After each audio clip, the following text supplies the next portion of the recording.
Good morning, જય ભારત, જય હિન્દ. હું ગોપાલ પરમાર ઓનલાઈન લેક્ચરમાં વિદ્યાર્થી મિત્રો તમારું હાર્દિક સ્વાગત કરું છું. Om group of school Rajula Kumbhariya. Online education ધોરણ 11 science subject chemistry chapter number 1 રાસાયણિક વિજ્ઞાનની કેટલીક પાયાની સંકલ્પનાઓ. તો સ્ટાર્ટ કરતાં પહેલાં ફરીવાર આપણે વારંવાર રિવિઝન જ કરતા જવાનું છે. ચેપ્ટરની શરૂઆત ક્યાંથી કરી? દ્રવ્યની વ્યાખ્યા શું છે? દ્રવ્યની વ્યાખ્યા એવું કહે છે કે પરમાણુ કોઈ પણ પદાર્થ જે દળ ધરાવે, જગ્યા રોકે તેને શું કહેવાય છે? દ્રવ્યથી આગળ વધ્યા કે દ્રવ્યની અંદર શેનું બને તો કે દ્રવ્ય કણોનો બનેલું છે. કણો એટલે કોણ? પરમાણુ અને અણુ. પરમાણુ કોને કહેવાય? દ્રવ્યનો અતિ સૂક્ષ્મ કણ, જેને આપણે શું કહીએ છીએ? પરમાણુ. અણુ કોને કીધો તો કે બે કરતાં વધારે પરમાણુઓ એકબીજા સાથે રાસાયણિક બંધથી જોડાઈને જે અણુ બનાવે છે તેને જેને અણુ કહે છે. ત્યારબાદ આગળ વધ્યા આપણે દ્રવ્યનો સ્વભાવ. કેટલા દ્રવ્યના સ્વભાવની અંદર દ્રવ્યની પ્રકૃતિ 3 જોઈ: ઘન, પ્રવાહી, વાયુ. ત્યારબાદ દ્રવ્યને આપણે વર્ગીકરણ કર્યું. શેમાં વર્ગીકરણ કર્યું? મિશ્રણમાં અને શુદ્ધ પદાર્થમાં. મિશ્રણના કેટલા ભાગ બન્યા? સમાંગ મિશ્રણ, વિષમાંગ મિશ્રણ. સમાંગ કોને કહેવાય? જેનું સંગઠન બધી જગ્યાએ સરખું હોય. વિષમાંગ કોને કહેવાય? જેનું સંગઠન બધી જગ્યાએ સરખું હોતું નથી. ત્યારબાદ શુદ્ધ પદાર્થોની અંદર 2 પાર્ટ પાડ્યા: તત્વ, સંયોજન. એન્ટોની લેવોઝર નામનો વૈજ્ઞાનિક હતો, એણે શું કીધું હતું કે તત્વ શું છે? એક જ પ્રકારના ઘટક કણોનું બનેલું હોય તેને તત્વ કહેવાય. સંયોજન કોને કહેવાય? સંયોજન વ્યાખ્યા એવું હતું કે 2 જુદા જુદા તત્વોના પરમાણુઓ એકબીજા સાથે રાસાયણિક બંધથી જોડાઈને જે નવો અણુ બનાવે છે તેને સંયોજન કહેવાય છે. સંયોજનની અંદર બીજી કન્ડિશન વ્યાખ્યા એમ પણ કહી શકો કે જ્યારે સંયોજન બને છે ત્યારે એના ઘટક તત્વો એટલે કે જે શરૂઆત પ્રક્રિયા કરે છે તેના મૂળ ગુણધર્મો ગુમાવે છે અને નવા જ ગુણધર્મો અણુ બનાવે છે તેને પણ સંયોજન કહેવાય છે. આવું એક્ઝામ્પલ જોઈએ તો આપણે પાણીનું કે ભાઈ હાઇડ્રોજન અને ઓક્સિજન ભેગા થાય તો પાણી બને છે. તો હાઇડ્રોજનનો ગુણધર્મ તો આગ લગાડવાનો, ઓક્સિજનનો ગુણધર્મ તો આગ વધારવાનો, પણ બંને ભેગા થઈને પાણી બનાવ્યું તો ગુણધર્મ બદલાઈ ગયો અને ગુણધર્મ શું થઈ ગયો? આગ બુઝાવવાનો. એટલે કહેવાનો મિનિંગ એવો છે કે સંયોજનની અંદર એના ઘટક તત્વો હોય એના ગુણધર્મ મૂળ ગુણધર્મ બદલાઈ જાય છે અને નવા જ ગુણધર્મોનું સંયોજન બને છે. ત્યારબાદ આપણે આગળ વધ્યા પછી ભણ્યા માપન પદ્ધતિ. તો એની અંદર એસઆઈ પદ્ધતિ ભણ્યા હતા. એસઆઈ પદ્ધતિને મૂળભૂત 7 રાશિઓના એકમો આપ્યા. ત્યારબાદ આપણે ઉપજાવેલા એકમોની વાત કરી હતી. અહીં જોઈએ માપન પદ્ધતિની અંદર અહીં આપણે ઉપજાવેલા એકમોની વાત કરી હતી. એની અંદર એક્ઝામ્પલ જોયું તો ઘનતાનું. ત્યારબાદ આપણે જોયું તો તાપમાનની અંદર હોમવર્ક પણ આપ્યું હતું તમને, જે થઈ ગયું હશે: સેલ્સિયસ, ફેરનહીટ, કેલ્વિન. ત્યારબાદ આજનો ટોપિક છે બહુ સામાન્ય, બહુ ઇઝી સમજવા જેવો ટોપિક છે. આ હું બોલતો જાય એમ તમે એક ચોપડો અને પેન સાથે રાખજો, જેથી તમે હું કહું એ લખતા જાઓ અથવા તમે એને દોરી શકો કે ભાઈ અહીંથી અહીંનો મુદ્દો કહે છે. કારણ કે હું તમને અમુક વસ્તુ કહીશ. વૈજ્ઞાનિક સંકેત પદ્ધતિ એટલે શું? બહુ ઇઝી વસ્તુ છે. જુઓ, શરૂ કરે છે.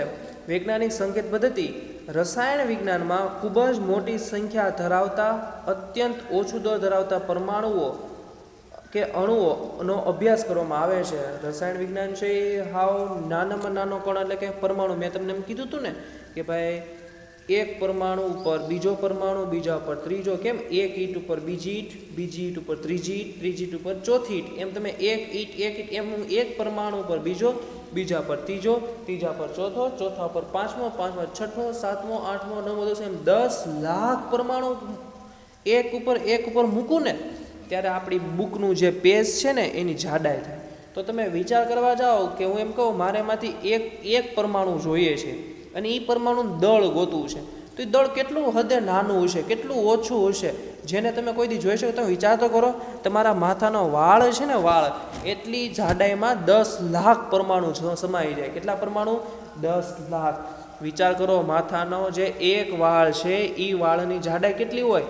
એ એટલી જાડાઈમાં 10 લાખ પરમાણુ એક ઉપર સમાઈ શકે. વિચાર કરો, હું એમ કહું એમાંથી એક પરમાણુ લેવો છે ને એનું મારે દળ જોઈએ છે, તો દળ કેટલું બધું ઓછું હશે? 0.0000000000000 સમથિંગ હશે કંઈક દળ. તો એ દળ તો વેલ્યુ કેટલી બધી મોટી થઈ ગઈ છે. એ જ રીતે રસાયણ વિજ્ઞાન બીજું કોનું વિજ્ઞાન છે? જે મોટી સંખ્યા ધરાવતા, તો ઘણાનું દળ પણ અત્યંત મોટું હોય છે. તો એ દર્શાવવા મારે અમુક સંકેત પદ્ધતિનો યુઝ કરવો પડે છે. ઉદાહરણ તરીકે આપ્યું છે, જુઓ અહીંયા મેં હાઇડ્રોજન પરમાણુનું પરમાણુ દળ વિશે વાત કરી. કોનું? હાઇડ્રોજનનું પરમાણુનું પરમાણુ દળ. એટલે કે એક હાઇડ્રોજનનું દળ સમજો, યાદ રાખો ખાસ. એક હાઇડ્રોજનનું દળ એટલે વિચાર કરો, હમણાં કહેતો ને કે મારે એક નાના એવા પરમાણુ દળ જોયો તો કેટલું જો હાઇડ્રોજનનું ગાણિતિક આપણે ગોતો નથી જવાનું, તમને વેલ્યુ આપેલી છે, કેટલું દળ છે જો 0.0000, એટલે કે 1 2 3 4 5 6 7 8 9 10 11 12 13 14 15 16 17 18 19 20 21 22 23 0 પછી 166 ગ્રામ. જુઓ કેટલું નાનું, કેટલું ઓછું દળ અને કેટલી મોટી સંખ્યા છે. તમે જુઓ કેટલી મોટી સંખ્યા.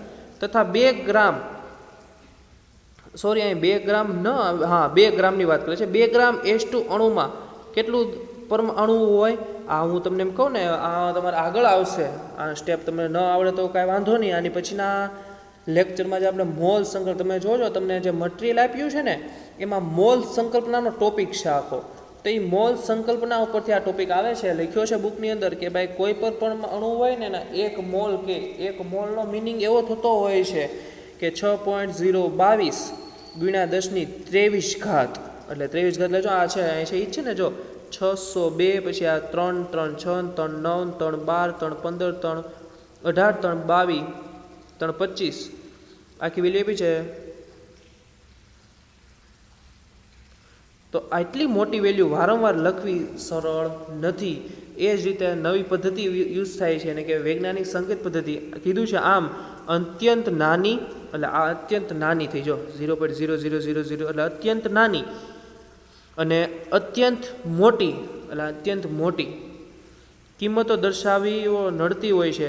આ મુશ્કેલીઓનું નિરાકરણ માટે વૈજ્ઞાનિક સંકેત પદ્ધતિની શું પડી છે, જરૂર પડી છે. એટલે આને શું કરી નાખવાનું, નાની કરી નાખવાની. આ વેલ્યુને અવડી, હું એમ કહું હાલો અહીં 1 હાઇડ્રોજન આપ્યું, હું એમ કહું મારે પાસે 10 હાઇડ્રોજન છે, તો આને કેટલા વડે ગુણવું પડે, 10 વડે. વિચાર કરો ક્યાં વેલ્યુ ગઈ પાછી. હવે એમ કહું મારે આમાં 2 હાઇડ્રોજન છે, પાછું 2 વડે ભાંગવા, તો વારંવાર એટલી બધી વેલ્યુ લખી હું બુકમાં કે 0.00000, પછી મીંડા ગણવાના 1 2 3 4 5 6 18 કીધા. પછી અવડી મોટી વેલ્યુ વાર કરી લખી કે 622 200, પછી 3 વાર 0, કેટલી વખત છે 0 0 લખીશ નહીં. આ વેલ્યુને મારે શું કરવાની, નાની કરવાની. જ્યારે નાની કરવી ને એને વૈજ્ઞાનિક સંકેત પદ્ધતિ કહેવાય છે. જો અહીં લખ્યું છે વૈજ્ઞાનિક સંકેત પદ્ધતિને કોઈ પણ સંખ્યાને n, એટલે અહીં નાની સંખ્યા આવશે, ગુણ્યા 10 ઘાતાંક n વડે દર્શાવે છે, જ્યાં n ધન કે ઋણ પૂર્ણાંક સંખ્યા ધરાવતો ઘાતાંકીય છે, તથા n નું મૂલ્ય 1 થી ક્યાં સુધી તમે લઈ શકો, 99.99 ની વચ્ચે બદલાય છે. જો અહીં આપ્યું છે બહુ સરળ છે વિદ્યાર્થી મિત્રો, ખાસ યાદ રાખજો. અહીં તમે ચોપડાનો યુઝ કરો તો કરી શકો છો તમે. જો આ વેલ્યુ કહું તમને શું આપ્યું છે, 232.508. આને મારે શોર્ટ રીત લખવી છે, થોડુંક નાની કરવી છે વેલ્યુ. તો કેમ કરાય, યાદ રાખો પોઈન્ટ ખસેડવાનું વસ્તુ છે, જે તમે ધોરણ 9માં પણ થોડુંક શીખા હતા, ધોરણ 10માં ઘણું બધું શીખી ગયા છો આ વિશે. તો પોઈન્ટની વેલ્યુ તમે કઈ સાઈડ ઘટાડો છો, જો પોઈન્ટ હું ક્યાં નથી આ સાઈડ લઈ જાઉં છું. મારે શું કરવું છે, આ એક આંકડા, પોઈન્ટ હંમેશા એક આંકડા પછી રાખવાનો. જો એટલે વેલ્યુ તમારે કેવી થઈ જશે, નાની. પોઈન્ટ ક્યાં રાખવાનો, એક આંકડા પછી, જેને દશાંશ પદ્ધતિ પણ કહેવાય. શું કહેવાય, દશાંશ પદ્ધતિ. તો અહીં જોવા જાઓ શું કર્યું મેં, આ પોઈન્ટ ક્યાં હતો, અહીંયા તો અહીં લેવો, એટલે 1 પોઈન્ટ ખસેડો. હજી ક્યાં લાવું, અહીંયા એટલે કેટલા પોઈન્ટ ખસેડ્યા મેં, 2 પોઈન્ટ. જો મેં શું કર્યું, આ 232 કેમ લખ્યા મેં, 2.32508. એટલે કહેવાનું મેં શું કર્યું, જો પોઈન્ટ કેટલા ખસ્યા, આ 1 આ 2, કેટલા પોઈન્ટ ખસેડ્યા મેં, 2 પોઈન્ટ ખસેડ્યા. ક્યાંથી ક્યાં ખસેડ્યા, જમણી બાજુથી ડાબી બાજુ. યાદ રાખો, જમણી બાજુથી ડાબી બાજુ જો પોઈન્ટ ખસેડું છું તો 10 ઘાતમાં પ્લસ આવે. એટલે કે કેટલી વેલ્યુ મૂકી મેં, કેટલા પોઈન્ટ ખસેડ્યા હતા, 2, તો 2 આવ્યા, પ્લસ એ કેવા 2 લખવાના, +2. એટલે જો થઈ ગયું આવું સમીકરણ, n એટલે આ n થઈ ગયું, આ 10, આ n ઉપર શું થઈ ગયું, કેટલા પોઈન્ટ ખસેડ્યા, 2 પોઈન્ટ. ફરીવાર સમજાવું છું, તમે જમણી બાજુથી ડાબી બાજુ કેટલા પોઈન્ટ ખસેડો છો, 2 પોઈન્ટ. યાદ રાખો, જમણી બાજુથી ડાબી બાજુ આવો છો, કેટલા પોઈન્ટ ખસેડો છો, 2. તો શું થયું હવે, તો કે 2.32, કેમ કે પોઈન્ટ આવી આવ્યો, એટલે હવે શું થઈ ગયું, 2.32.508 ગુણ્યા 10 તો આવશે જ, પણ 10 ઉપર ઘાત કેટલી મૂકવાની, જેટલા પોઈન્ટ ખસેડાવે એટલી ઘાત મૂકવાની. મેં કેટલા પોઈન્ટ ખસેડ્યા, 2, તો કેટલા મૂક્યા, 2. હવે ધન મૂકવા કે ઋણ, તો ધન ક્યારે મૂકવાના, જ્યારે તમે ડાબી બાજુથી જમણી બાજુ આવો, જ્યારે તમે જમણી બાજુથી ડાબી બાજુ આવો, ફરીવાર જમણી બાજુથી ડાબી બાજુ આવો છો, ત્યારે વેલ્યુ તમારે કેવી મૂકવાની છે? ધન. એ જ રીતે નવું એક્ઝામ્પલ નીચે આપ્યું છે, જો 0.00016. હવે મારે પોઈન્ટ ક્યાં લાવવાનો? ખાસ યાદ રાખો, એનનું મૂલ્ય કોની વચ્ચે હોય? 1 થી ક્યાં હોય? 9.99. તો અહીં જો 1 ક્યાં છે? અહીં છે કે નહીં? તો અહીં મારે પોઈન્ટ લાવવો છે. એનું કેટલા પોઈન્ટ ખસેડવો પડે? આ પોઈન્ટ અહીંયા આવે તો 1 આંકડો, આ 2 આંકડા, આ 3 અને 4. એનો મારે પોઈન્ટ કેટલા આંકડા પછી લાવવાનું છે? 4 આંકડા પછી લાવવું. જવાબ શું આવશે? પોઈન્ટ અહીંયા આવશે એટલે શું થયું? 1.6 ગુણ્યા સૂત્રમાં 10 છે એમને. હવે ઉપર શું મૂકવાના? કેટલા પોઈન્ટ ખસેડ્યા? જો અહીંયા આવે તો 1, અહીંયા આવે તો 2, અહીંયા 3, અહીંયા કેટલા? 4. એટલે 10 ઉપર કેટલા મૂકી દેવાના? 4. પછી 4 ધન મૂકવા કે ઋણ? તો એની માટે હું યાદ રાખવાનું કે જો ડાબી બાજુથી તમે કઈ સાઈડ જાઓ? જમણી બાજુ. જો તો પોઈન્ટ ક્યાં બાજુ હતો? અહીંયા તો આ બાજુ આવ્યા ને, એટલે કઈ સાઈડ આવ્યા? જમણી બાજુ આવ્યા. ક્યાં આવ્યા? ડાબી બાજુ. આ ડાબી, આમ ગણો તમે, તમારા હાથ વિડીયો જોતા જવો વિચારો. આ તમારો ડાબો હાથ, ડાબાથી હાથ આ ક્યાં આવેલું? ફિંગર જો જમણી બાજુ.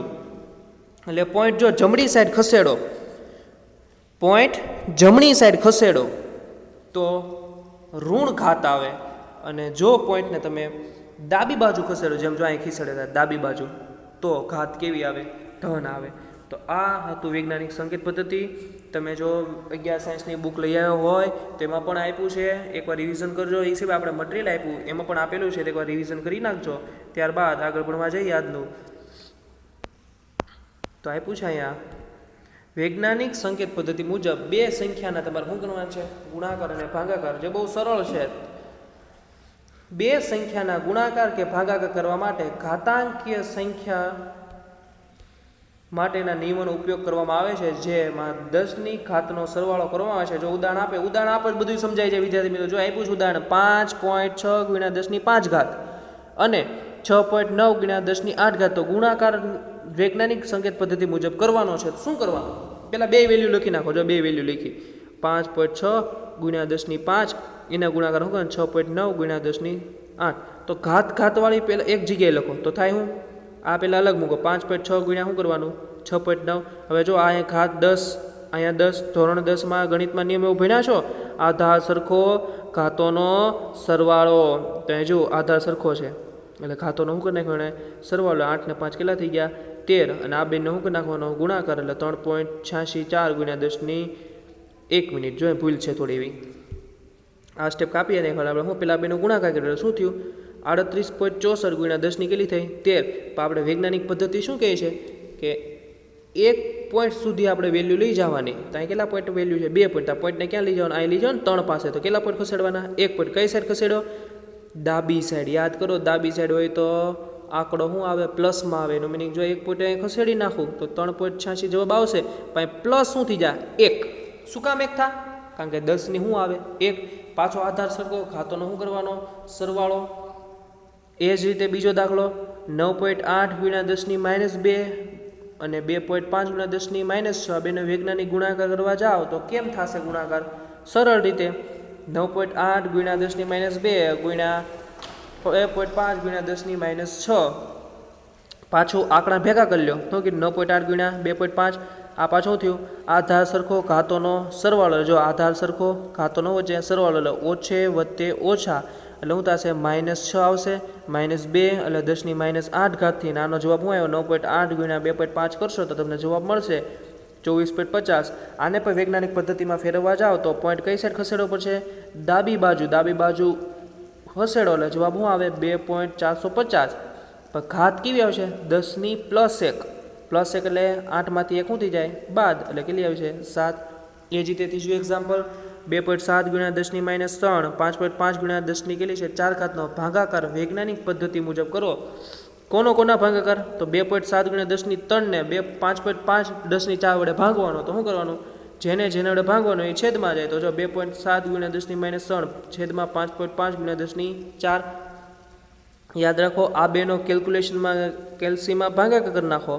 પ્લસ હવે આ ઘાત ક્યાં છે? છેદમાં. છેદને ક્યાં લઈ જવાની? અંશમાં. તો આની પહેલાં લેક્ચરમાં એવું શીખાતા આપણે કે કોઈની ઘાત છેદમાં હોય અંશમાં આવે તો શું થાય? માઇનસ થાય. એટલે 10 અંશમાં એટલે 10ની શું થાય? -4. હવે શું થયું? 10ની -3 ગુણાકારમાં 10ની -4. તો આધાર સરખો ઘાતોનો સરવાળો વત્તે ઓછે ઓછા એટલે શું થયું? 10ની -3 -4 એટલે જવાબ શું આવ્યો?